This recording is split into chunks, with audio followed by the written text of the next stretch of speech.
Spring is here, and that means more buyers, more listings, and a lot more people asking the same question. What upgrades are actually worth the money when it's time to sell? So let's talk about it. Everybody, I'm Bob Sokoler, owner of the Sokoler team at simpler.realestate. Before you grab a paintbrush or start tearing out your kitchen, there are 3 things you need to know. The right upgrades can help you sell faster and for more money. The wrong ones can eat into your profit and turn off buyers before they even walk through the door. And now here's how to tell the difference. So number 1, skip the expensive mistakes. Let's start with what not to do. So going all in on a high-end kitchen remodel, luxury landscaping, or worst of all, leaving a project half finished usually does not pay off. According to the latest cost versus value report, a major upscale kitchen remodel returns just 36% of what you put in it. And that means for every dollar you spend, you're getting back less than 40 cents. Mind you, how topical this is. Just earlier today, I was on the phone with a woman who is planning on doing some upgrades to her house, including kitchen and bathroom. I said, well, wait. Before you do that, why don't you invite me? Let me come out. Let's talk and let's review what you want to do. And she felt that was a good idea. So we've got an appointment for this coming week to go out and review because it is important. Meanwhile, buyers want homes that can feel clean, complete, and move-in ready, not a work in progress. So if you start a project, you want to finish it. That means a missing cabinet or half-done tile job could end up costing you more than you think. Because think about this. It may only cost you $50 to finish the cabinet, but a buyer's going to go, you know what? That's going to cost me $300-400 to replace that cabinet. They have no clue what the price is. So they're going to add on more problems and deduct that from the money that they're going to offer you on your house. All right, so let's move on to item number 2, focus on first impressions. This is where your money really counts. The data backs it up.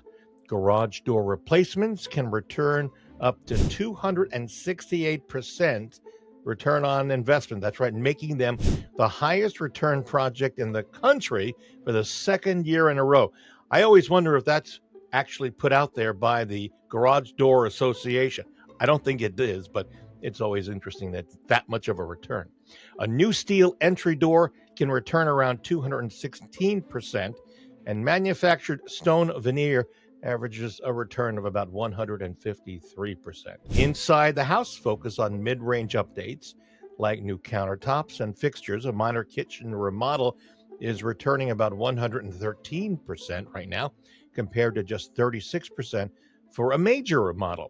You can also tidy up the yard, replace worn carpet, and stick to light, neutral paint. By the way, if you're thinking gray, check out Agreeable Gray, one of the colors in the gray scale that seems to be agreeable to buyers. Agreeable Gray.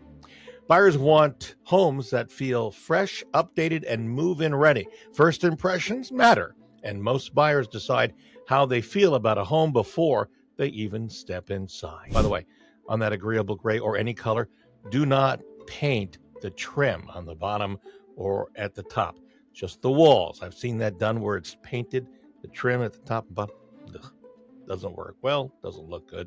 Buyers don't like it. All right, number 3, don't cut corners on the contractor. Hiring the right contractor can make or break your project. So take the time to find someone you trust, friends and neighbors for referrals. Check local Facebook groups or look at the Better Business Bureau's directory.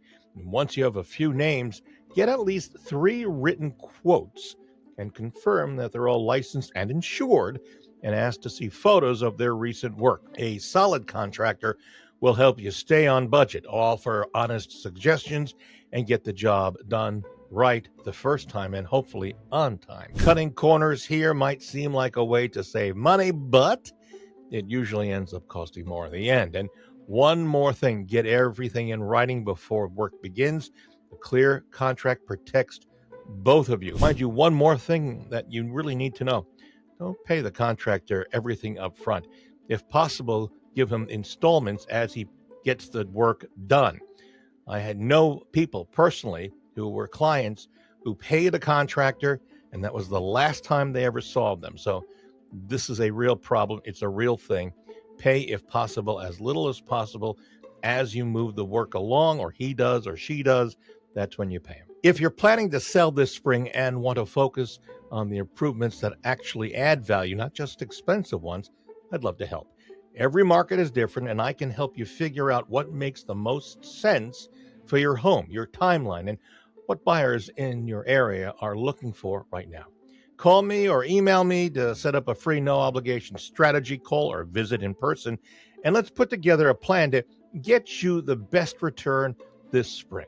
And remember, I have a radio show. We talk about this and many other things every Sunday morning from 8:30 to 9 a.m. on, here we go, good old 840 WHAS. That's 840 a.m. WHAS. And I know I don't have an AM radio anymore either, but if you don't as well, go to your internet browser on your phone or on a computer and just do a Google search for 840 WHAS, and it'll take you there. You can listen live. That's it. I hope you got something out of this. I'm Bob Sokoler, owner of the Sokoler team at simpler.realestate. Thanks for watching.